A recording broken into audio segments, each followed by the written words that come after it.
So Sans, I'm going to turn it over to you to start your capstone presentation. Hi, I'm Sans Pascucilla, and my capstone presentation I did on the increasing populations of sharks in Long Island Sound and just some reasons why this might be happening. So background. So the process of me choosing the topic, increasing populations of sharks in Long Island Sound and why this might be happening, started long before I ever knew about capstones or was even thinking about tackling one. It was around the time when I started working and hanging out more at the Guilford Yacht Club, where I work presently, about 2 summers ago. So with this summer job, I kind of got in contact with a lot more fishermen and people who spent a whole lot more time on the water than I do right now. So I was surrounded by stories of the Sound and wild fishermen stories and stuff like that.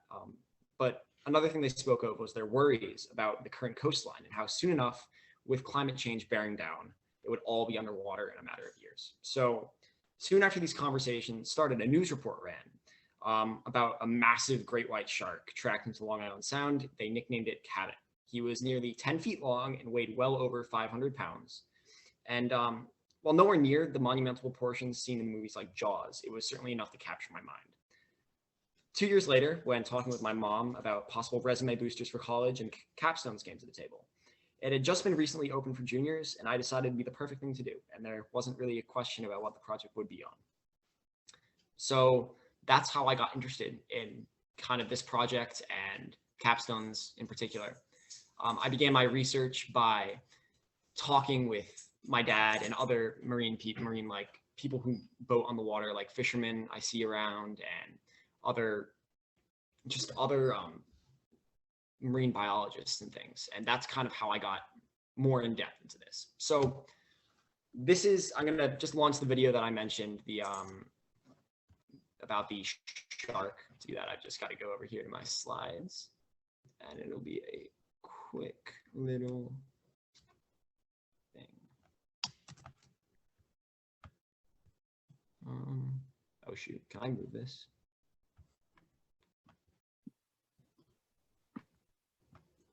I don't think the audience sees that part. I think just you and I see that, so you're good. Yeah. But like I couldn't, never mind. I couldn't get like to the new tab button just because of the tabs I open right now. So there we are.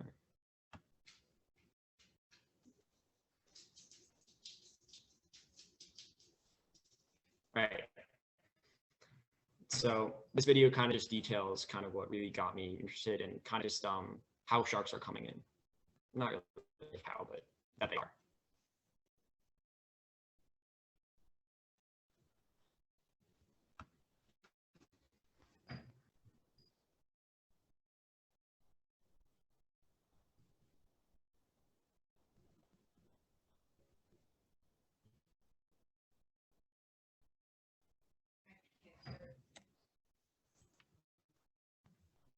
There on the warning geo. Hey, George. Morning to you. Yeah, somewhere in these waters underneath us, that shark just went away. Hey, Sans. Around the world are going online right now to track its every move. Take a look. With just days before the summer season officially begins, a great white shark has already made it to northern waters. The first time ever a great is being tracked in the Long Island Sound, just off the coast of Connecticut. According to the tracking group research, the shark's Twitter handle sending out this taunting tweet: "Hello Greenwich, how are you today?" Oh, there's shark cabins out of paying off the coast of Greenwich around 11 a.m. Monday morning. Cabot is almost 10 feet long and weighs over 500 pounds and was tagged off the coast of Nova Scotia, traveling all the way down to Florida, then back up north. The shark's track reminding us all of that 1975 summer blockbuster Jaws, which followed a great white terrorizing the fictional Amity Island. But this real shark surprising researchers with how far into the Sound it swam, crediting recent efforts to clean up the waters off those shores for Cabot's unexpected cameo. It's interesting that he's gone so far west into the Sound, and I think that's because it's cleaner than ever. I think it's because there's a lot of life there, and they're always on the life, these white sharks. He wouldn't be in there if the water was dirty. And while the on-shark attack remains, the U.S. saw the largest number of unprovoked attacks worldwide last year. Back in September, a great white killed a 26-year-old boogie boarder off the coast of Cape Cod. And this summer, beachgoers will be seeing more warning signs about sharks and safety kits for traumatic bleeding. Some residents feel officials have responded too slowly in the past and even tried to raise money to get more shark detection technology. I would just say to people, have some common sense. Don't swim out into the middle of the food chain when it's going off, when the bait's there, the game fish are crashing, the sharks are going to be on that. Yeah, some good advice right there. And listen, we just checked with those researchers, and they say that the latest readings show that it may be on the south side of Long Island right now. But listen, these great whites, they can swim more than 100 miles per day, so it could just be anywhere in this area right now. Not something that gives people peace of mind, guys. So you're going to stay out there today? It looks like a pretty good day out there, Gio. You're going to come back in? What are you going to do? It's a little windy, but not enough.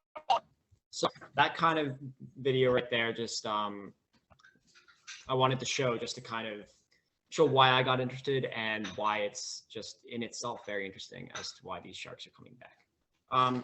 So I'll get into that now. So my topic is on sharks coming back into Long Island Sound. So why might this be happening? I have a couple different possible theories on that, but the main functioning one that I'm going with is kind of a linear chain of events that starts all the way at human intervention.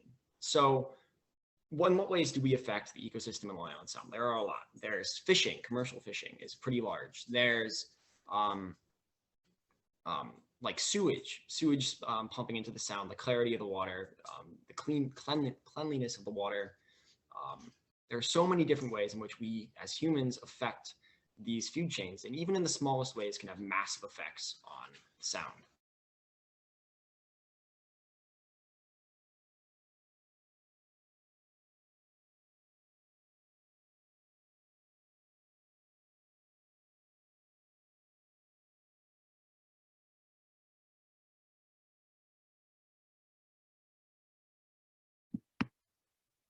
What this does is it leads to mass fish kill-offs. So that is basically the fundamentals of my topic right now, and just sharks going into the Sound and just being there and being present in recent years. So background on the Sound. The Sound was carved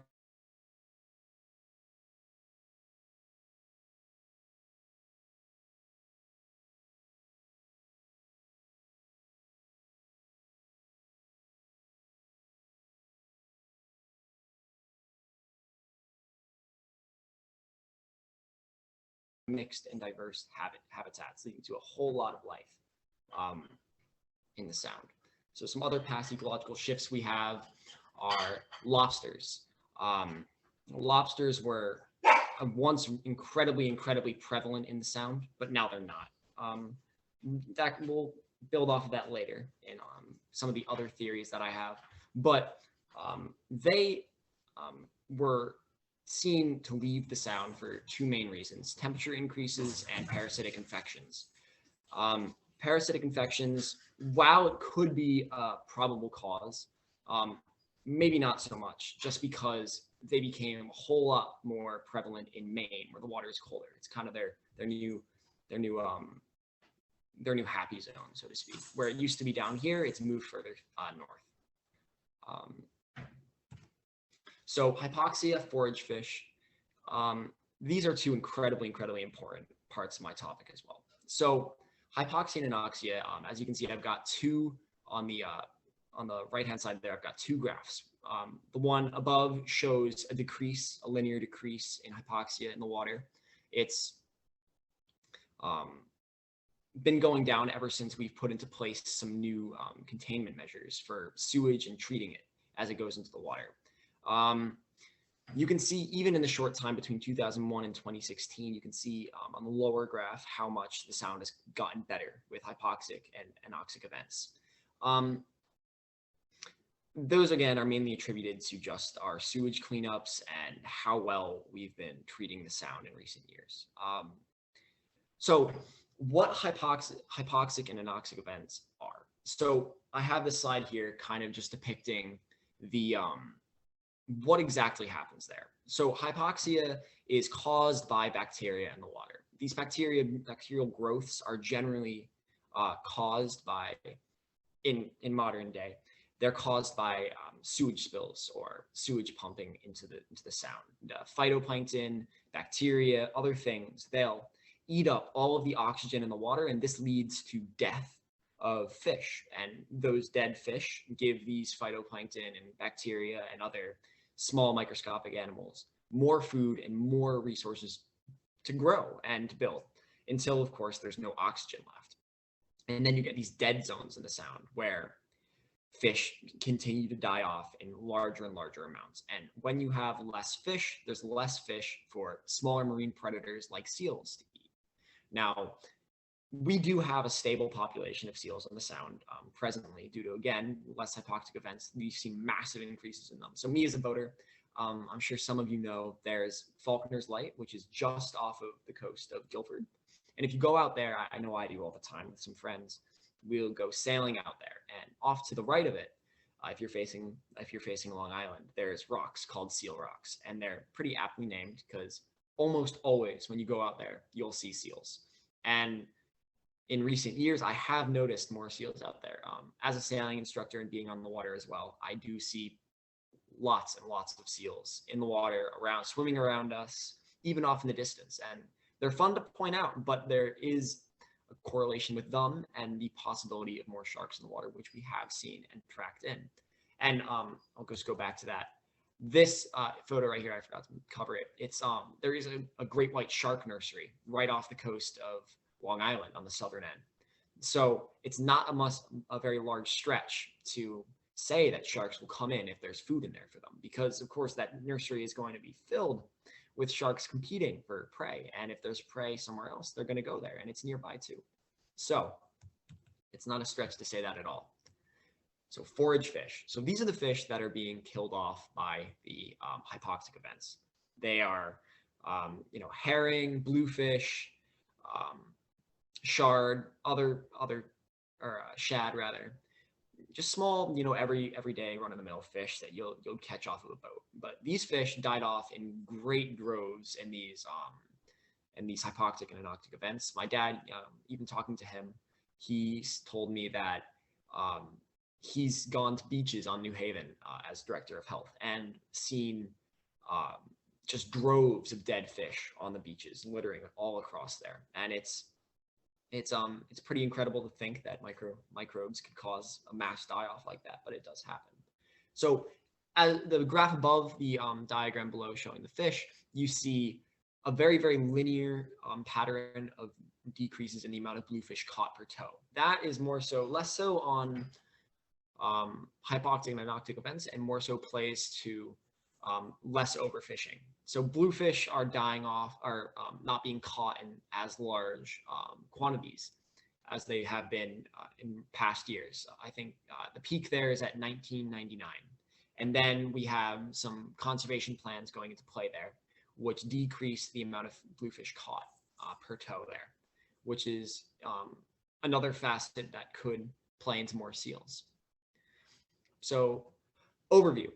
So what we have so far, the basic working theory that I'm running off of, and what I kind of came to as a conclusion for my project, was decreased sewage output or decreased sewage pollution in the sound because of all these new protection plans and sewage treatment centers lead to less bacteria and algae blooms.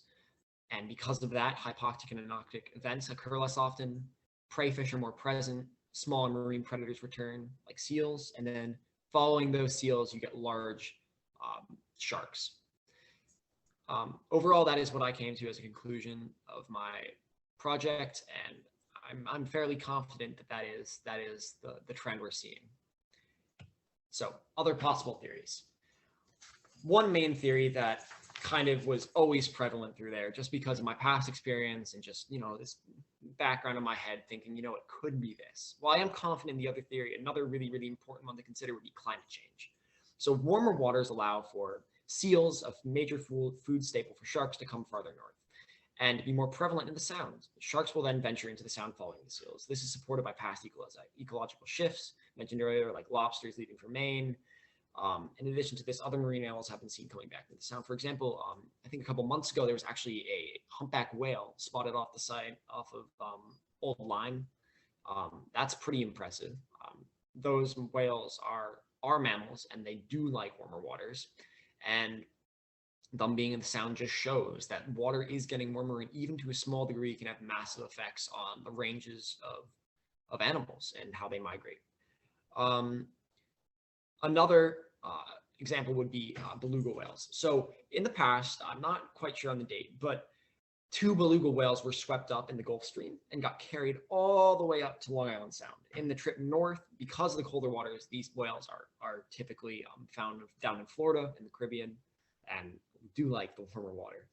But they actually spent the majority of their trip north in the waters around the New London nuclear power plant because the waters are warmer, not because of radioactivity. They were not harmed at all, and they were transported back down south to Florida. However, they were here, and they did tend to go towards those warmer climates. So this is the same for harbor seals, and sharks actually don't care about the temperature of the water. They're ectothermic, cold-blooded, so the temperature of the water doesn't particularly bother them. So they will follow their prey wherever it goes. And since the prey is now able to come here in larger droves and be more prevalent, they will be here more prevalent. So the other working theory was more protections from overfishing. Obviously, that's incredibly a big one, and I even mentioned that earlier in my project. This is new protections went into place all across Long Island Sound to decrease the amount of overfishing in Long Island Sound and in the oceans wider. Because overfishing does happen, is incredibly prevalent in the oceans, and it's really quite sad, considering most of that is wasted, but it does happen. So, and then the last possible theory that I have, which is kind of a disappointing one, but it is possible in the realm of science, it could just be that we're tracking these sharks into Long Island Sound just because of the increase in technology. We're simply able to track them better.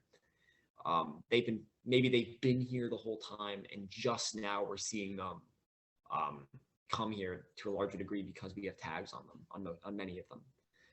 Because of course we don't have tags on every shark, and just because we see one doesn't mean there could be 10 others. So yeah, that is how much I gathered in my presentation and what I got so far. I do think I will be looking this over in the future, just to kind of keep an eye on it, because it is a really interesting topic to me. It's something I am passionate about. So I'm going to open the floor for questions or any comments. And I wanted to thank Miss McDonald for giving me the opportunity to present. You're welcome, Sans. I think your video went off. If you want to just turn it on for the question portion, it could have gone off. It might have gone off when you shared your screen. There you go. Perfect. Nice job. Well done. Really interesting and actually a little scary to think that we do have sharks in the Long Island Sound. I actually never knew that. I know it was possible, but and your theories on it are super interesting as well. What can you tell us was the most surprising piece that you found in your research? Definitely what blindsided me was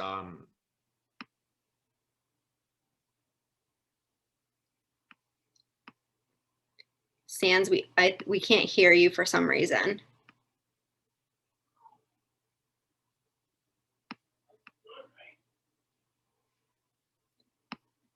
Yeah, hypoxic and anoctic events. Those were incredibly enlightening. So in the beginning, obviously, I thought it was entirely climate change. Just warmer waters were allowing sharks, and I hadn't even considered the possibility of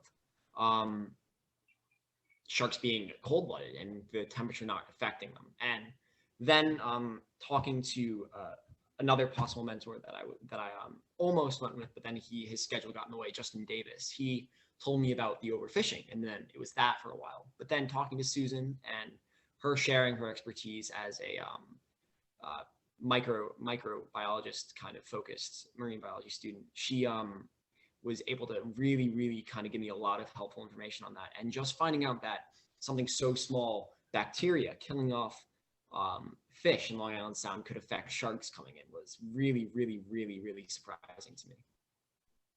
Awesome. And I think what's really cool is that you were able to connect with so many different professionals. And I know that, finding a mentor was kind of a bit of a challenge, but I think in the process, the connections that you were able to make and the resources that you got through all of it is just amazing and awesome. So excellent job. I'm just going to sorry, go ahead. Yeah, no, absolutely. Just like something to mention about the mentors. While it took me a while to get in touch with someone who could actually commit, everyone I talked to was super helpful. And almost every single person I got in contact with sent me probably a page-long email about information I could use with documents and things. It was very clear that everyone in that kind of marine biology community really wanted to help, but just because of the times and their decreased department staff and other issues, was just not able to. And I thought that was really kind of optimistic. Yeah, and a blessing in disguise, even though you weren't able to find a mentor initially, and then you found one in that process, you were able to make so many different connections. So that's amazing. So I'm going to take a look at the chat and just read off some of the comments so that in case there's any questions. And for all of you that are listening, feel free to use the chat feature at the bottom of your screen, and you could type in any questions or comments for Sands. So from Mr. Buno, a compelling presentation, Sands. I especially appreciated you presenting upon the theories that could be contributing to this. Yeah, there are so many, and there are so many different factors that could be contributing to it. And there could be no factors at all. It could just be a random occurrence of events that these sharks are venturing in. We quite frankly don't know until we can tag and track every shark and get a handle on every single variable that causes these sharks to come here. We just won't know what the true reason is, but we can definitely make some awesome assumptions as to why. And I think I covered most, if not all, of those. Yeah, I love how at the end you talked about the 3 different theories, that there wasn't just one in particular, but that many different theories that could be contributing to it. Mm-hmm. And from Agile Loser Omen, great job, Sands. Very interesting. Thank you. Susan Smith is your mentor, right? Yes, she is. Nice job, Sands. And then Richard Russo, I thought this was a very elegant and formal presentation that exposed me. Well, I'm glad. And something I just wanted to cover. So I heard you talk about how it's kind of scary to think about how sharks are in the Sound, but I always like to just talk about how sharks themselves are actually just an incredibly misunderstood species. Well, yes, shark attacks do happen. I forgot the statistic. I think it is you're more likely to be struck by lightning than you are to be killed by a shark.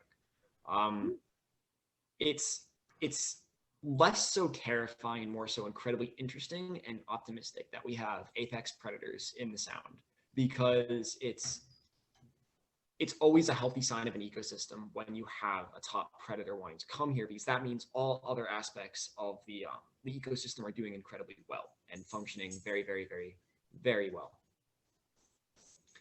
Oh, and Susan, considering my theories, would you think that the number of sharks will increase in the future? I do. I think that just you see the progression, you see all of these different factors that I've attributed to shark attacks rising, already going down.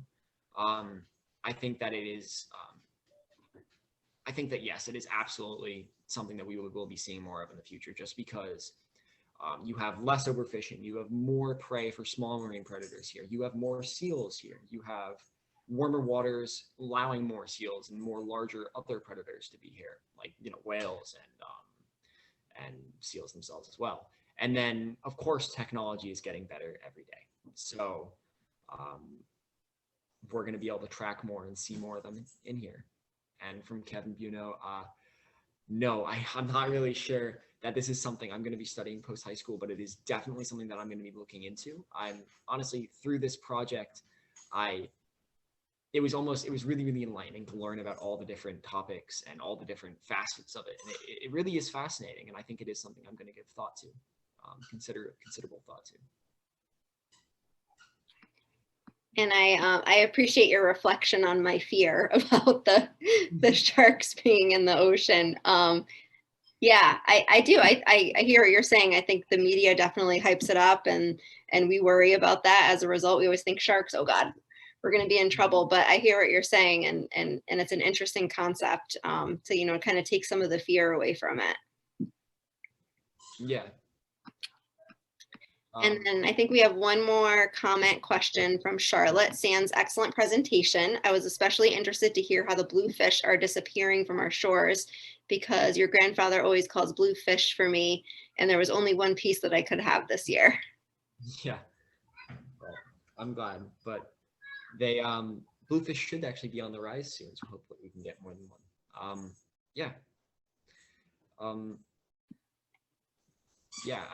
Just again, continue, I guess, building once more off of just the sharks. It is a good sign that they are here, and it is a good thing that they are coming back, by all accounts. And just touching on the movie Jaws, I'm sure everybody's heard of.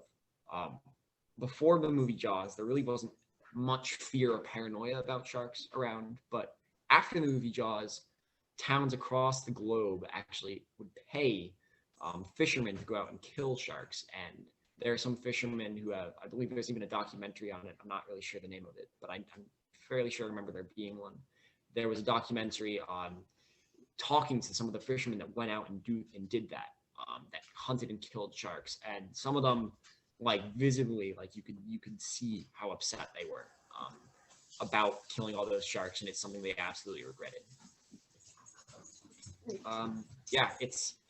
Sharks are, again, incredibly misunderstood creatures, and in no way did I want to increase panic, I guess, in doing the presentation. It's just an interesting new addition to the sound ecosystem. No, if anything, you definitely enlightened us. I think that, to sort of take away some of that stigma around the fear. In your opinion, why is it that you feel that we shouldn't be as fearful and that they aren't as dangerous? Just because of the incredibly low amount of deaths that happen due to them, and the incredibly low amount of attacks that happen due to them. And because, again, it was touched on in the video, as long as you have common sense and you're not going out into Mother Nature when there's a feeding frenzy going on, or you're not swimming with a seal, because if a shark's coming and you're swimming near a seal, he's hungry, and he's going to go after whichever one is not going to be able to get away quicker. Because we as swimmers do look like seals. But again, seals very, very rarely venture towards shore. So as long as you're not out swimming with seals or out swimming in the middle of a feeding frenzy, you're going to be absolutely safe and fine. And there's no reason to have any panic whatsoever about them, because if anything, they're going to do good things for every other aspect of the ecosystem. Awesome. One last thing, and then we'll let the next presenter come on, but I kind of relate your feelings and your thoughts about the sharks and not to be fearful of them towards bears, because I tend to live in a bit of the wilderness where I live, and it's a very woodsy area, and we have a lot of bears and a lot of bear sightings. And I think the initial response is this fear, but in actuality, they're not, I wouldn't say friendly, but they tend to kind of keep to themselves. So I think it's kind of similar in that regard, that we tend to just bring on that fear initially.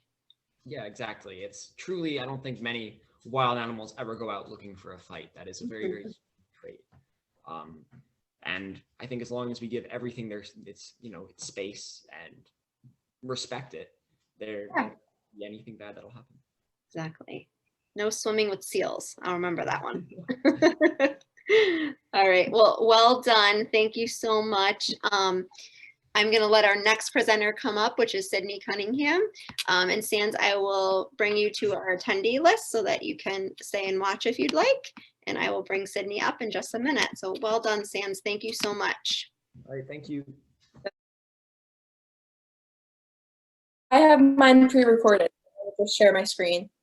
Perfect. You should be all set to do that. So I'm going to turn it over to you. Sydney is going to be presenting on facing adversity in a small business. The chat feature is open up to our audience so they can ask questions and comments in the chat. And so I will turn it over to you. And at the end of the presentation, we will open it up to questions. Perfect. Thank you. Welcome. Let's see.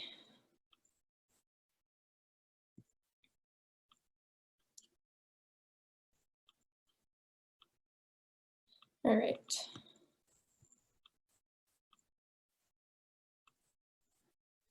The COVID-19 pandemic has drastically and quickly changed ways of life for virtually everyone around the world. Many people started to work from home for the first time, and some will do so for the foreseeable future. Many small companies faced challenges before the pandemic even arrived, and COVID-19 only exacerbated them. Businesses were forced to evaluate their options, and they had to make tough decisions about the future of their businesses. Hello, my name is Sydney Cunningham. I decided to study the topic of facing adversity in a small business during the pandemic for a few different reasons. I've lived in Guilford since I was born, so I've been able to take in all of its glory. Guilford is most commonly recognized for our beautiful green, the center of our town where most of the small shops are located. I realized that without these small shops, Guilford really wouldn't be the same. So when the lockdown started, I will admit I was more concerned about my school studies and my social life. However, when the lockdown continued, I began to shift my focus onto the small businesses that were losing their business. Without these businesses, again, I knew that Guilford would not be the same. So looking at the bigger picture, 90% of US businesses are small to medium sized. So I realized that these are the businesses that need us the most. I've worked at Just Hatched, a small baby clothing and accessory boutique, since August of 2019. Originally, this was just a way to earn some extra money before college, but I soon realized that it meant much more than that to me. It inspired big dreams for me, and I realized how passionate I was about someday owning my own business. So when the pandemic hit, my heart broke for Just Hatched and all of the other small businesses. Believe it or not, there are over 30 just in Guilford. When most people walk into a store, they don't usually think about the logistics behind keeping that store open. The finances, the sales, customers, employees, websites, and managing time makes most business owners' lifestyle chaotic and stressful. This is when I decided to participate in a Capstone project to help better understand how business owners handle hardships in hopes of preparing myself for facing adversity when I someday own my own business. And to my surprise, I found that even after learning about the stressful and chaotic nature of owning a business, I'm just as passionate as when I began. I think we can all agree that in most cases, owning a small business is not easy. Statistics show that 20% of small businesses fail by the end of their first year, 50% fail by the end of their fifth year, and 80% fail by the end of their 10th year. According to Walden University, the most common problems that business owners face are lack of funds, lack of time, trouble finding good employees, difficulties balancing growth and quality, and having an ineffective online presence. In tough times like this, even having one extra employee can set a business back. When researching about our local small businesses, I definitely took all of this into consideration. In the past 20 years, the pandemic has not been the only problem that business owners have faced. In 2008, there was a major financial crisis, which was caused by deregulation in the financial industry. Banks stopped lending money to each other, which led to the Great Recession.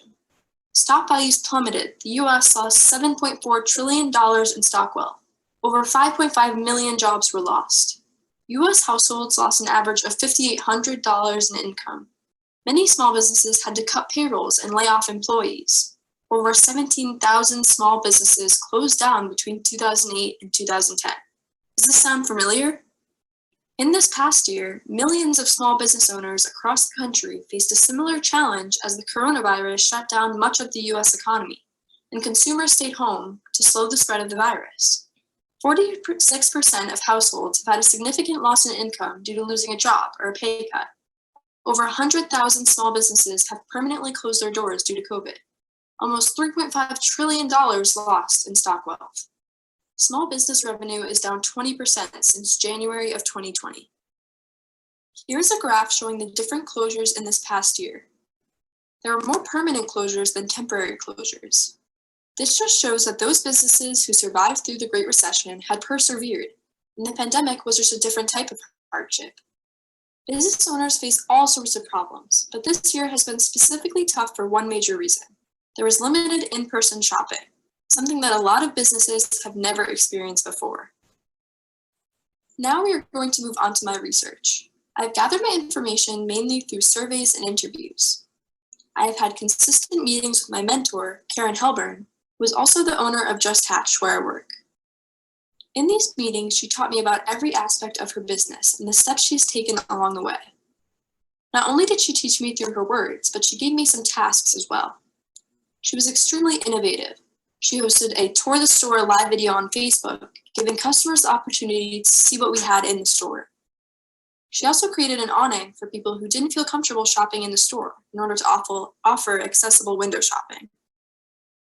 I know I previously mentioned that one of the most common problems that small businesses face is not having an effective online presence. Having an online presence, in my opinion, can truly make or break a business. Most business owners struggle with this aspect of their business because they simply do not have the time or resources. But in the long run, the business will be much more successful. Products appeal to a larger audience. There's enhanced accessibility for customers. So in times where customers cannot physically come into the store, they can shop safely from the comfort of their own home. And it also gives a voice to the business by communicating efficiency and organization. At Just Hatch, there has always been an online side of the business. But during the pandemic, Karen decided she wanted to enhance the website by adding some more products. Adding more products may sound simple, but there are a lot of different aspects to this. Finding pictures, writing descriptions, tagging them on the website, organizing, and managing the product recommendations made this no small task. She also had to switch POS systems in order to do this, which took a lot of time and research. She decided to switch to the Shopify platform, which was compatible with both our retail and online needs. The inventory was updated, but there were still some other problems we faced. Our new system could not scan our old products, so we had to input new barcodes and new SKUs. We also had to export all of our old gift cards from our previous system and create a gift card log so that customers' old gift cards were still on file. And lastly, our old procedure manual was dated after this switch. So with this new system came a whole new procedure manual. Adjusting to this new system took a few months, but it was necessary for the business's success. I found that even after all of this work, my passion for the business had actually grown. If this doesn't show that I'm going to be a business owner someday, I don't know what will. So as you can see, there is much more to owning a business than many would expect. Speaking with Karen made me realize that a business's success depends entirely on the business owner's attitude, community outreach, focusing on the growth of the business, and adapting to sudden changes is what makes Karen the business owner I aspire to be someday. This is also the reason Just Hatch has been so successful during these hard times. She has persevered. Seeing Karen's view on the pandemic made me even more curious about other business owners' attempts to keep their businesses thriving. This is when I decided to send out a survey to 33 different businesses in Guilford. The first question I asked was how long they have been in business. I thought this question would be important to start off with in order to see how experienced these businesses are. 50% have been in business for over 10 years, 22% have been in business for 5 to 10 years, 22% have been in business for 1 to 5 years, and 6% for 1 year or less. I think this definitely shows that Guilford is a town based off of successful small businesses. Our close-knit community definitely likes to support our locals. My next question asks what they anticipate their end-of-year revenue to be. I decided to ask this question in order to see how detrimental this pandemic has been, or if it has even been detrimental at all. 50% said less than the previous year, 44% said more than the previous year, and 6% said the same as the previous year. I thought this was interesting because I think it really depends on how established the business is, as well as how they have handled the pandemic. Without normalcy in this past year, I was surprised to see that 44% anticipate that their end-of-year revenue will actually be more than the previous year. I then asked how the pandemic has affected their average sale value. I thought that this question would be essential towards seeing how each individual business has changed. 56% said that their average sale value has increased, 33% said it has decreased, and 5% said it has stayed the same. The other 5% said that they did not know. This showed me that the majority of businesses are having fewer sales, but that these sales that they are having are actually greater in value. This means that there were fewer customers shopping, but the customers that were shopping were buying more. I also asked 2 open-ended questions and got a variety of different responses. The first question asked them to give examples of how their business adapted to the pandemic. These responses showed me some very creative ways in which they adapted to this sudden change. Operating at a lower capacity, developing an online shop, offering free delivery, private shopping, integrated store directions, curbside pickup, virtual shopping, greater use of social media, extra sanitation, holding outdoor events, and other contactless shopping options are what seem to help keep these businesses afloat. One of the local liquor stores actually responded that they were doing better than ever before. The next open-ended question I asked was if they had a website and if the pandemic had affected it. 5 responses indicated that they do not have a website, and if they do have a website, it does not generate any income. The rest of the responses indicated that they have either created a website during the pandemic or they have recently updated their website. All of these responses said that they have generated steady sales. Personally, I think that this option to shop online was crucial towards the success of a business. My last question asked about the mindset of these business owners. 53% said that they were optimistic that their business will do well in 2021. 6% said that they are worried that their business will not do well. 41% said that they are equally optimistic and worried about the future of their business. I thought that this was an interesting question because, as I stated before, I learned that a business owner's mindset is one of the most important things. I believe that without an optimistic mindset, it is very hard to grow a business. I think that any entrepreneur needs to be optimistic. At the end of my survey, I had an option to comment anything else, and I was surprised to receive so many comments. One of the comments I received was that customers have shown a desire to support local businesses, but at the same time, with people working from home and not gathering socially or dining out, they just don't have the same needs. Thinking back to my shopping tendencies before the pandemic, I was a big shopper. I would buy clothes and jewelry because I actually had places to wear them. Now, however, I have nowhere to go, so my spending has significantly decreased. Now, most of the money I spend is on gifts. Someone also commented that they believe it will take another year before businesses resume to a somewhat normal pace. Again, depending on the business, this made me realize how difficult owning a small business has been in this past year. In a town full of many successful small businesses, this was definitely one of the most devastating years for these owners. Many businesses that have survived plan to use innovations adopted during this pandemic to continue to drive revenue and generate new opportunities as the economy recovers. But the impact on millions of employees nationally is still uncertain. I believe that this project has opened my eyes to many different perspectives on the past year. Some people decided to dwell on the negatives, while others decided to look at the past year as a learning experience. Chris Zane, a local business owner, said that this unexpected hurdle has forced us to rethink how to better engage with our customers. Even after this disruption has passed, we will continue to enhance our ability to quickly adapt to unanticipated challenges. I think that this ability to adapt to unanticipated challenges is one huge takeaway I've gained from this project. I also believe that small business owners need to stand out. They need to be confident in their decisions without being reckless. They need to be enthusiastic, because when enthusiastic people gain some success, they want to continue getting better, rather than just settling for less. They need to be creative, because they need to be able to think outside of the box. Thinking about the customer's needs is a priority, yet some business owners still fail to satisfy their customers. They need patience. Growing a successful business does take time, and if you take shortcuts, it will most likely take longer to achieve this success. And lastly, they need a team who can help them build their success. Whether this team is of employees or family, it is extremely important to be surrounded by people who will constantly give you new ideas and inspire you. However, I think that the biggest takeaway I've gained from this project is that the success of a business depends completely on the business owner's mindset. A business owner can either be optimistic or pessimistic about the future of their business. Being optimistic is not only what keeps the store's doors open, but it also allows for new opportunities and creative ideas, which are completely necessary during this pandemic. Being nimble, having confidence, and focusing on growth are a couple of qualities that I've also learned every business owner needs.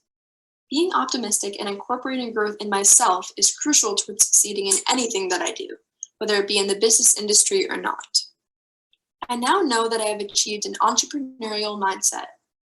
Having an entrepreneurial mindset is a way of thinking that enables you to overcome challenges, be decisive, and accept responsibility for your outcomes. It is a constant need to improve your skills, learn from your mistakes, and take continuous action on your ideas. This was definitely a multifaceted project. Not only did I learn about the complicated process of owning your own business, but I've also learned that optimism is the key to success in life, which will definitely help me in my future. Even after learning about this complicated process, I'm even more passionate about pursuing my dream of owning my own small business. Despite this capstone project being over, I'm definitely going to continue researching and learning about the business industry. As I continue my journey and going off to college, I plan to further my academic career in business. And although I have not yet decided where I will be going to college, I applied to the business majors of all 12 of these colleges, so I'm sure that I will end up at one of them. I would like to specifically thank Karen Halburn, who was not only an amazing mentor for this project, but an incredible role model. I'd also like to thank Mr. Buno, my advisor, who gave me some great advice along the way. I've learned so much about the business industry, and I can't wait to own my own small business someday.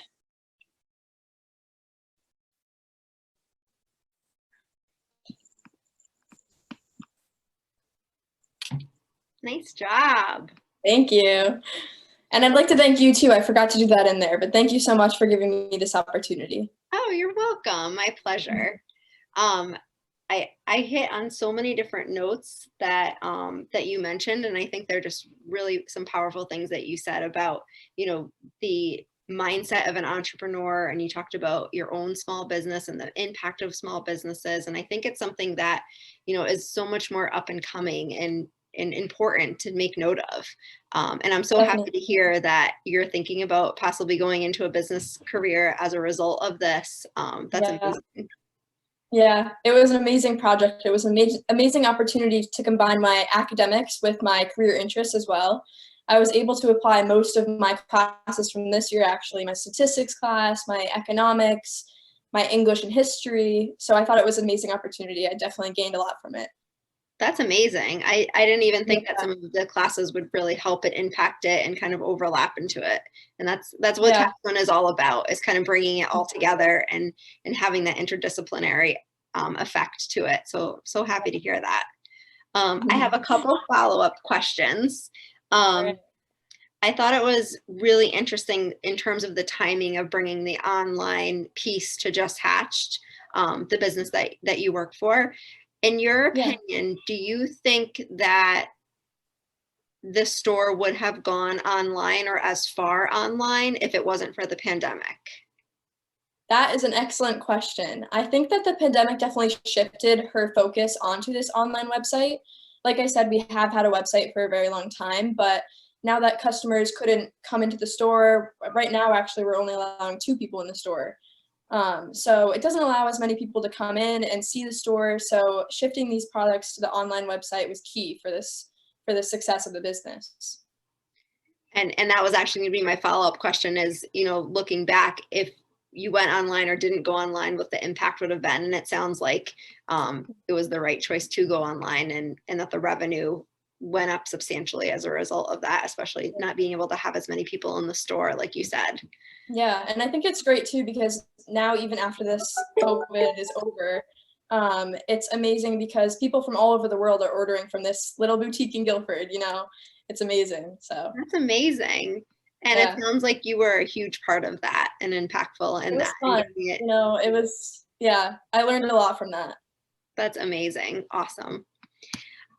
So I'm going to let our audience put questions in the chat. So for those of you listening in, if you go to the bottom of your Zoom bar and you click on chat, you can type questions or comments, and I will read them aloud to Sydney for you. So our first one is from your advisor, Mr. Buno. Sydney, an excellent presentation that allowed us to explore many approaches and small businesses can take to overcome adversity in the face of a pandemic. Your creative and compelling video was an excellent example of how we can use technology to communicate these powerful ideas with small businesses beyond our Guilford community. Well done and well said. Thank you, Mr. Buno. And then Sean said, bravo, Sydney, excellent job. Thank you, Sean. What I do have one question. What is the probably should know this, but what is the POS system? You mentioned that as part of the website design. Yeah, I should have elaborated on that. POS is the point of sale. So it's like the register part of the business. Yeah. Got it. Okay. All right, we got a couple other comments here from Sarah Kellogg. Great job, Sydney. Very inspirational and sounds like your optimism will take you far. Question. Okay. Do you No. have any thoughts of what kind of small business you'd like to start? I was expecting this question. So I've thought about this, and although I've done the research behind owning a business, it's surprising because I still don't know what the products I'm going to sell are going to be.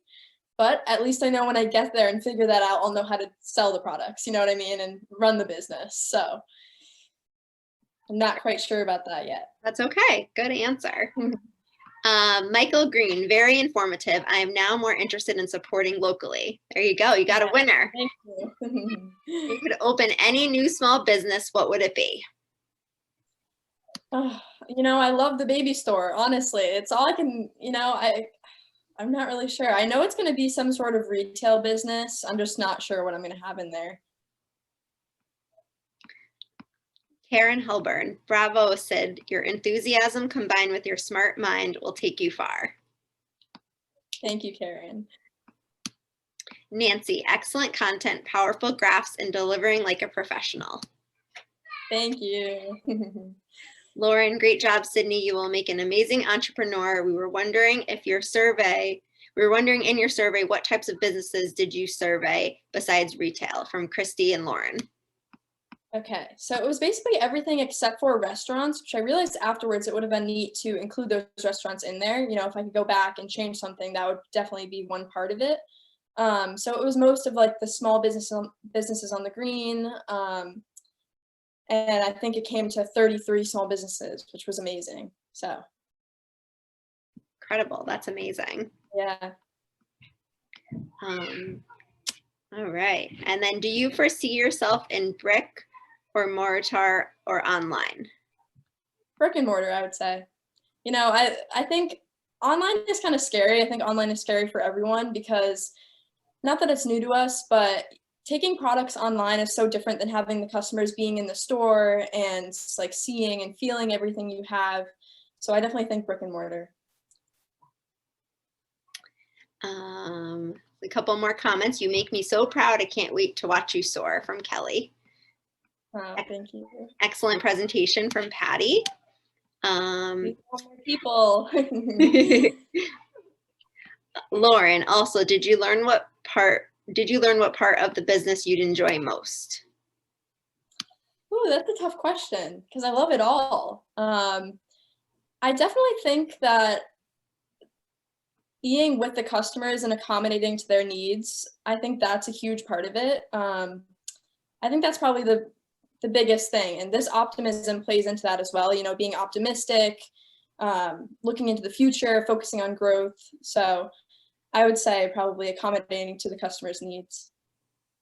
Good answer. And from Matthew Hoey, was there a consistent reason theme for those who fail to satisfy their customers? It's another good question. So my survey was anonymous, and I didn't have a question focusing on how they have succeeded or failed. I didn't go into the failure aspect of it as much. But I think that the online part of it, as I said, is a huge part of it. So if you don't have that online option, it's harder for customers to purchase your items, especially when they can't physically be in the store.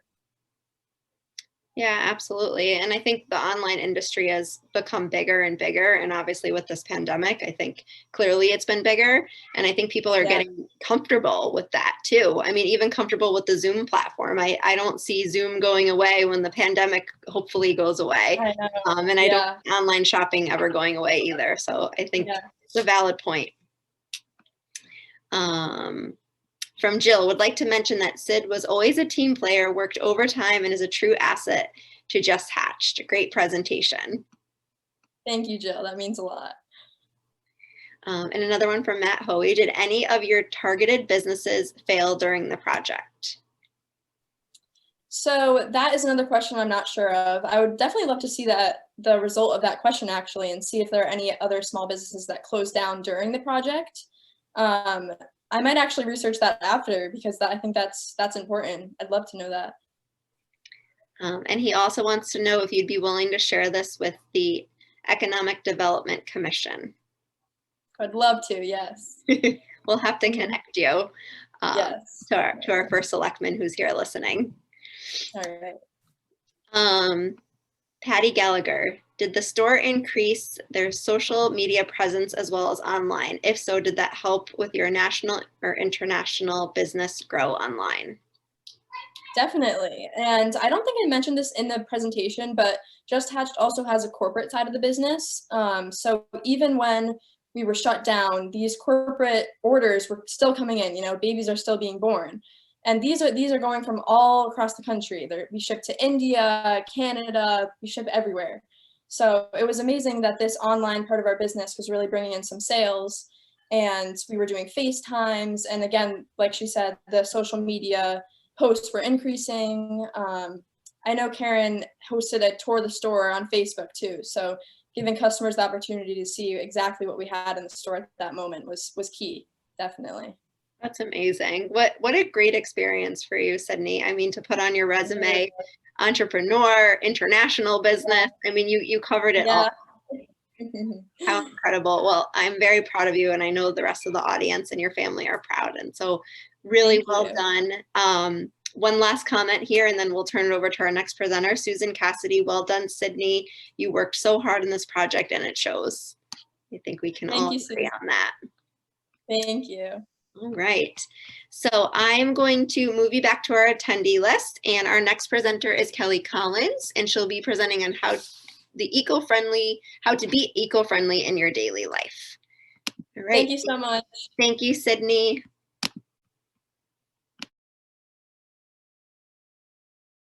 Okay. All right, so I'll let you get started. You can share your screen and then play your video.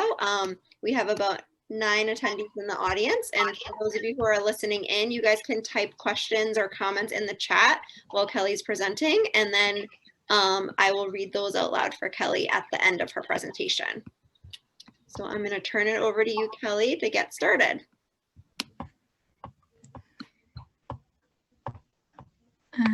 Okay.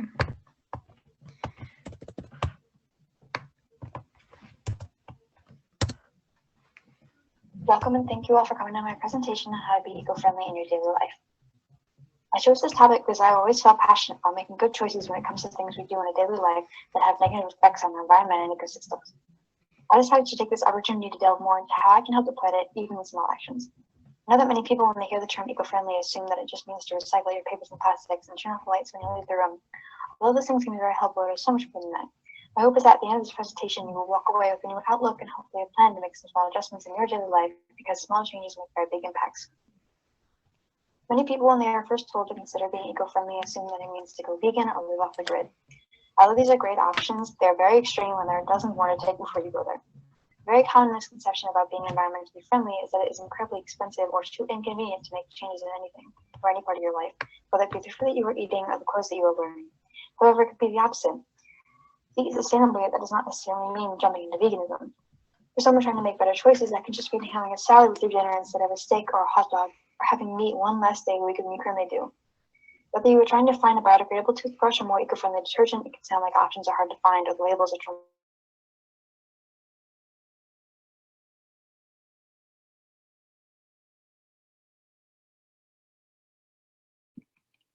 Kelly, the sound went off for some reason.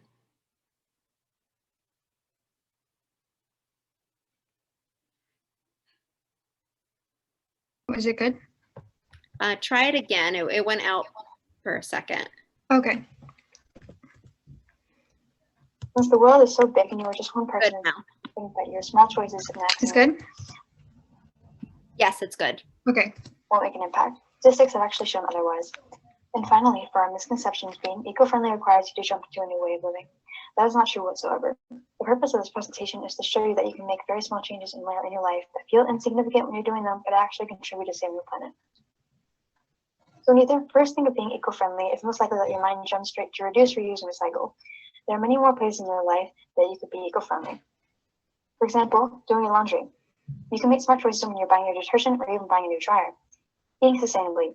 You can adjust your normal meals to even just one day a week or different meals throughout the week to not benefit yourself, but also benefit the earth. People don't normally think of clothes when considering sustainability, but buying your clothes from dark places and getting rid of the ones you don't want to wear anymore probably help. When taking a vacation, whether it be to a different state or a different country, there are places everywhere that are very advanced and are eco-friendly cities and have many different things you can do as a tourist to minimize your impact. Hygiene. Many of the ingredients in the products you probably use have harmful chemicals in them, which you can always see in the fine print. These can hurt you, but especially the rivers and lakes that their water ends up in. Last place I'll touch upon is cosmetics. If you like to wear makeup, there are natural makeup alternatives that work as well. Doing laundry uses tremendous amounts of water and energy. According to the Natural Resources Defense Council, a new dryer can use as much energy as a new washer, a refrigerator, and a dishwasher put together. It is very important to keep notice of the settings you have on your washer and dryer. Some of them use more energy than others. Using hot or warm water costs you about 68 cents per load, while cold water costs you about 4 cents per load. 90% of the energy used by a washer is just to heat up the water. It can save you money to switch your settings to cold, significantly reduce your use of energy. More than 55% of people put the washing machine in the wrong setting at least 3 times in the past year, which leaves clothes spinning for over 1.5 hours. 6 out of 10 people have washed their clothes and left them by mistake and then had to wash them again. These are mistakes everyone makes at some point, but if you really want to try and make a difference, it is worth it to keep these possible outcomes in mind when you're doing laundry. Some detergents that aren't natural have harmful chemicals which are damaging to not only your skin, but your clothes as well. One harmful chemical known as a phosphate causes nutrient pollution in bodies of water, which feeds the algae. When the algae becomes excessively overgrown, it can hurt the animal life due to lack of oxygen. While using your dryer, it lets out gas through the dryer vent. In that gas, there have been carcinogens like acetaldehyde and benzene found, and these can actually significantly reduce the quality of air in your home and actually contribute to air and water pollution. Some of these things may sound scary, but there are ways to prevent them. Very easy substitute to not use a dryer and to avoid the releasing of harmful chemicals and even to save money is to line dry your clothes. Not using a dryer saves you money, won't damage your clothes or rip them, and gets rid of fire-related risks. It is a very good idea to use cold water whenever you are washing your clothes. The laundry machine uses about 90% of the energy just to heat up the water, and using cold water is also less likely to shrink your clothes or fade the color. It can even reduce the wrinkles. When getting down to what you washed with, eco-friendly or natural detergent is a fantastic substitute for your typical detergent. Natural detergents cut down on the harmful chemicals that are damaging to you and your clothes, and some detergents contain synthetic surfactants or dyes, or artificial fragrances that have shown to cause eye, skin, and respiratory irritation. The ingredients in the natural detergents are gentler on fabrics and don't have any chemicals or bleaches that you could change the quality of your item in them. If you are very firm not ditching your dryer, there are some eco-friendly dryer sheets or dryer balls to use. Most of the same things that can happen from the harmful detergents happen from dryer sheets as well. They can cause irritation and let off chemicals that touch your clothes and skin, and even into the vents and in the air. If you are in the market for a new dryer, definitely get one that is ENERGY STAR certified. ENERGY STAR qualified washes can save you about $35 in a year on utility bills, and they use about 25% less energy and 33% less water than the common washer. Keep the ENERGY STAR certified washers in mind when you finally purchase a new one. It's unlikely that anyone thinks of these things when buying your favorite meats at the store. Meat utilizes so much water. You not only have to give the animals water to drink, but you also have to water the crops that the animals eat. According to Freshland.com, beef, for example, uses about 15,400 liters of water per kilogram of edible meat produced, and pork is close to 6,000 liters per kilogram, and chicken takes about 4,300 liters per kilogram. Some types of meat are better than others, however, they are all huge when it comes to how much fruits and vegetables used. Meat is responsible for 83% of farmland, but only 18% of calorie intake consumed by the human population. Livestock is responsible for 58% of all greenhouse gas emissions from agriculture and 57% of all water pollution. Cows release about 16 kilograms of CO2 equivalent per kilogram of meat, and sheep release about 13 kilograms of CO2 equivalent per kilogram of meat. Cattle are producing methane due to a bacteria in their stomachs that allows them to eat grass and digest it, but it produces methane as a byproduct. Methane is about 30 times more potent than carbon dioxide in terms of greenhouse effect. When eating food in general, there's a lot of wasting that happens. 1/3 of all processed food ends up in the landfill, which takes about $2,000 out of families' pockets and produces 4.4 million tons of carbon dioxide equivalent per year. The meat production especially does so many harmful things to the environment, although you do not need to cut out on meat entirely in your diet to lessen the effects. You do not have to completely reroute your diet to make better choices. A simple way is to eat more plants and have less meat. If you were to switch to eating meat only on the weekends, you would cut your contribution to the collective issue by 70%. When you do eat meat, aim for one that contributes less to greenhouse gases, like chicken or pigs. A tip that you have probably heard for a long time: waste less food. When you waste food, you waste money, and the food ends up in the landfill where it produces methane, like how cattle does. There is a variety of ways to go about changing your meals to get you more eco-friendly, though there is no right way to try these things. It can be easy to throw out your old clothes and replace them with the new ones once they are deemed out of style, but in doing so, it is very damaging to the earth. The resources used to make clothes and then later discarding of them improperly, leaving them to sit for over 100 years. When clothes are made, growing the fibers first uses a lot of water. A single kilogram of cotton uses about 20,000 liters of water to produce it, and in the entire fashion industry, 1.5 trillion liters of water are used every year. Fresh, clean water is used to make the newest clothes all year round, when 75 million people around the world don't have access to clean drinking water. 80% of all thrown out clothes are headed to the landfill, while only 20% are recycled or donated. When clothes do end up in the landfill, they can stay there for hundreds of years because it's so difficult to break down some of the fibers. While it sits there, methane is released, which is a more harmful greenhouse gas than carbon. Unfortunately, the fashion industry encourages the quickly and cheaply made clothes to be pushed out of the market as fast as possible, so that people can buy them and replace your old clothes without considering the effect it has on the earth. Of course, we can't just stop buying clothes, so here are some ways we can lessen the damage. When you are buying clothes, keep a close eye on the fibers. On the right side of the slide, there is a chart with better fibers to choose from. They are all natural and use less water to produce and break down much faster. Natural fibers are very high in absorbency, making them great for sheets, blankets, and especially towels.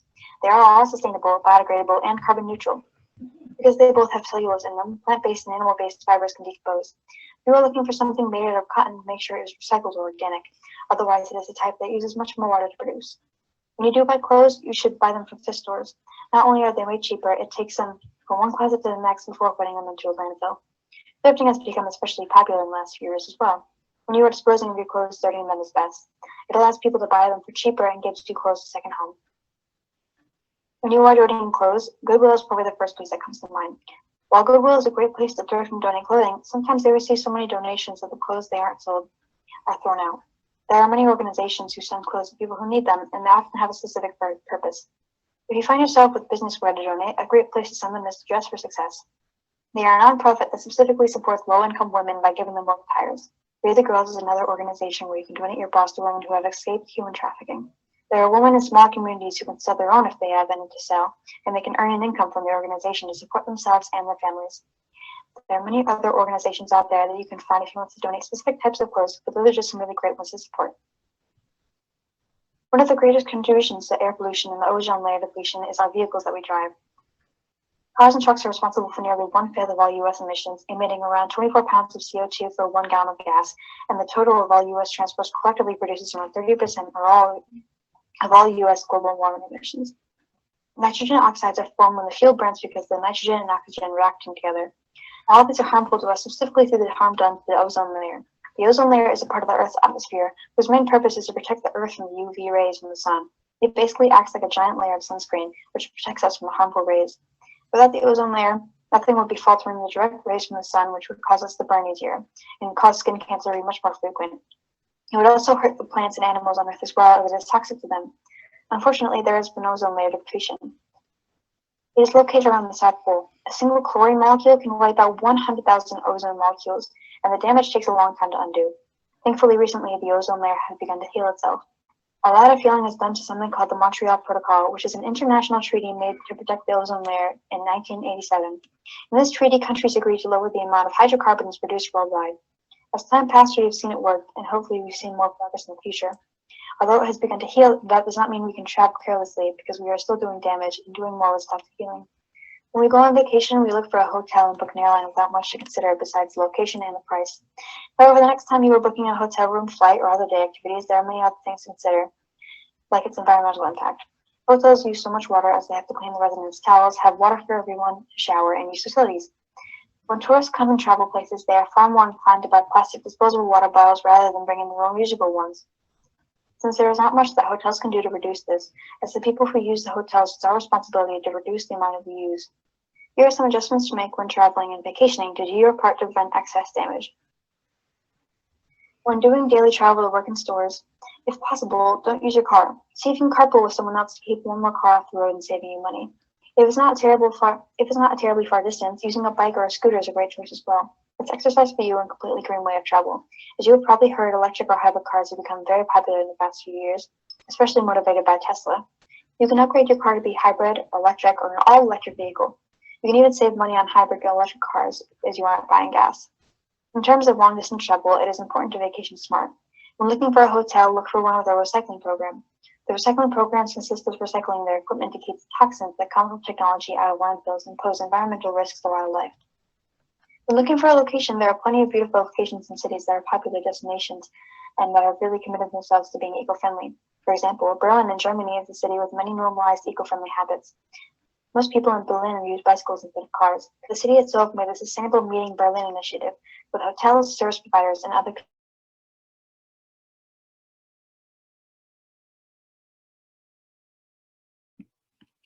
Kelly, the sound went out again.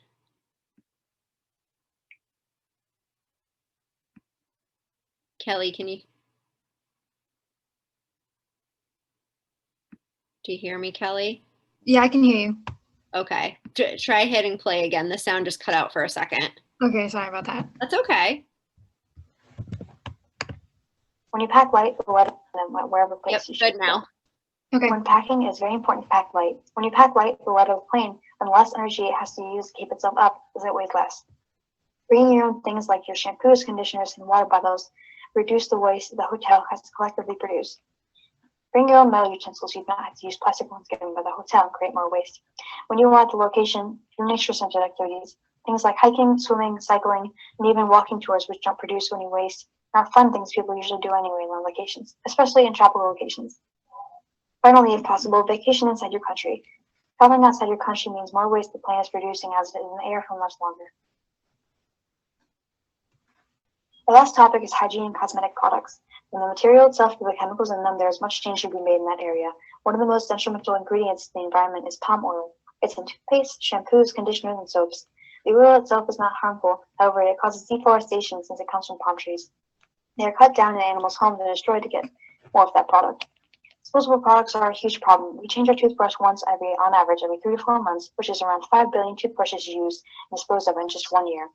They would save money and be so much better for the environment if we invested in items that lasted longer. For products like toothpaste, shampoo, conditioners, and even hair dyes, the chemicals that end up in rivers and bodies of water hurt the wildlife that live there.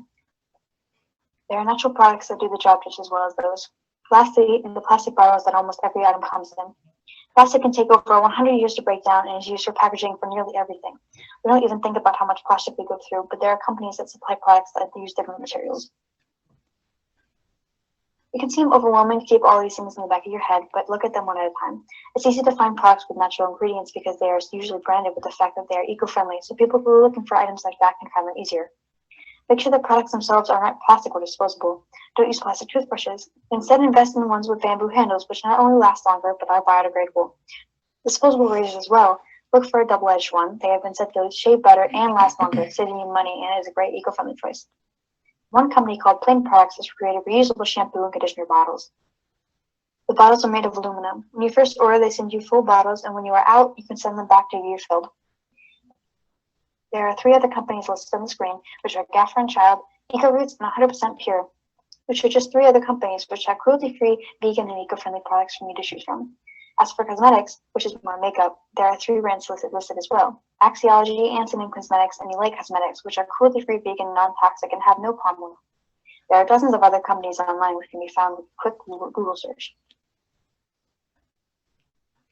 This may have seemed overwhelming, but you can take it slow. There are many places in your life that you deal with almost daily, and some eco-friendly changes you can make there. Making change can seriously help the planet, even with small changes. As we advance in our societies and do more damage to the planet, it is so important. I hope this presentation has inspired you to do some research on your own as well. as there are other changes you can make if you are ready for such. Hopefully the Earth will see less damage done each year as people move to an eco-friendly lifestyle and show each other it's easier than you would think. This was a great learning experience for myself, and I'm very glad I chose this topic. I have taken some of these into my life as well, and I plan to use them even more in the future. Thank you for watching my presentation, and I hope you took something from it. Well done, Kelly. Can you hear me okay, Kelly?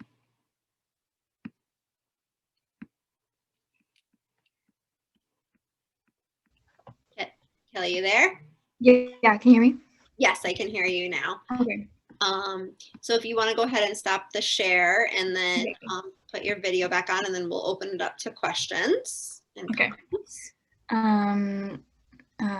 Stop share. Okay. Perfect. Awesome. Well done. You covered it all. You covered everything.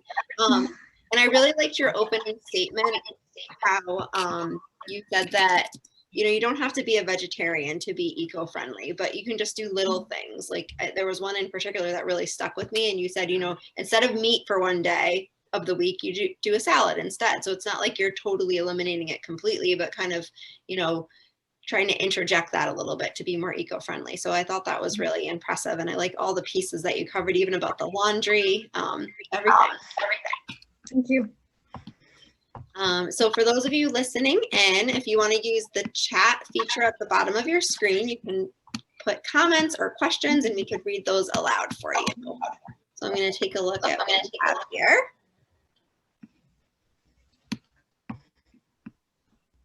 Okay, so from our first selectman, Matt Hoey, wonderful presentation. Are you aware of and support changes to Connecticut's bottle bill recycling laws?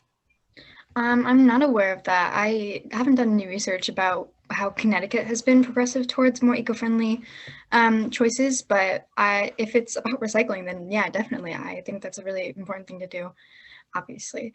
Yeah, I'll definitely look more into that. I haven't heard of it. Okay, great.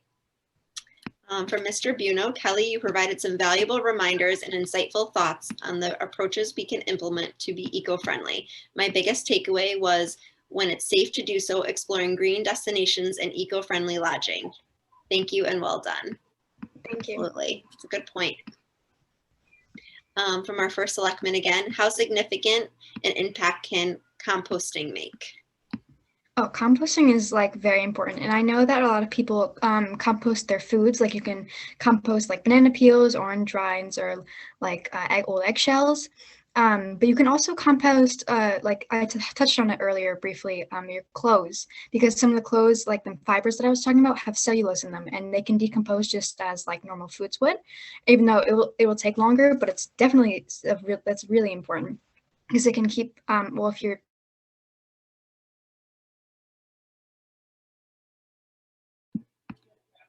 Your last comment cut out. You said something, if you can keep.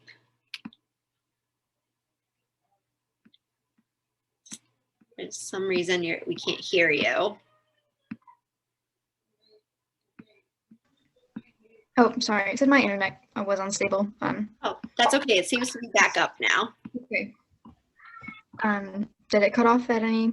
It just cut out when you said something about keeping something. Oh, keeping things that can be compostable out of landfills. Awesome. Lucille Hickmott, great presentation. From Lisa Ott, great job. What did you find the most surprising when you were doing your research? I think I would say how you can be like eco-friendly when you're vacationing. I never would have even thought that you could make better choices when you're going on vacations and things like that. And when I found out that hotels participate in recycling programs, that was really interesting. I didn't know that hotels go through like so much waste because they have to, a lot of the items that are commonly used in hotels go through actually so much wear and tear that they have to often like not only spend more money and like buy more products that they're using for the people and for themselves, but they just get thrown out constantly. But with the recycling programs, they've taken them and they've recycled them or like refurbished them instead of throwing them out to go in the trash. Nice, good answer. And it's amazing the things that we can refurbish or recycle that we don't even realize. Yeah. And it can really make a difference. This is from Kathy Geyer. Great topic. We need more young eco warriors like yourself. You are on point about doing little at a time, and that's how we do it in our family. Keep up the good work. Yeah, absolutely. And you don't have to conquer it all, but just a little bit each day can make a difference. Yeah. This is from Sarah Kellogg. Great suggestions, Kelly, on such an important topic that is essential to all of us in preserving our environment. Sorry. I really appreciate your tips on the clothes, recycling, and cosmetic alternatives. Thank you. And she asks, are you interested in working in conservation and or eco-friendly industry in the future? Yeah, I definitely am. I've actually been for college, I've been looking into environmental programs or sustainability programs. So I hope I can take classes on that. That'd be really great. Awesome. Well, you already got a jump start on it for sure. And I think this is, oh, sorry. Oh no, I was just saying yeah, I'm really glad I chose this topic because it was so eye-opening and this isn't even all of it. There's so much more research I could do and places that you can touch on, which I definitely plan to do after this presentation. Absolutely. And I think, like you said, you just touched on it, and majoring in possibly environmental science will really allow you to delve deeper. And I think you got a head start already by taking this on. And I think I could speak for all of us that, we'll kind of think twice about some of our choices that we make. And you brought up some really good points that will make us think about it. So I know a lot of it hit home for me, and I'm sure it has for everybody else too. So thank you so much, Kelly. Did a wonderful job. Thank you. You're welcome. I think those are all of our comments and questions in our chat. So thank you, everyone. That concludes our capstone presentations for tonight. For those of you listening in, our next series of presentations will be this Thursday, January 28th.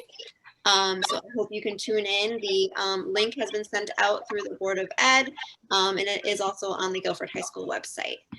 So thank you to all the presenters and audience, and everyone have a great evening. Nice job, Kelly. Bye. Thank you. Have a good night.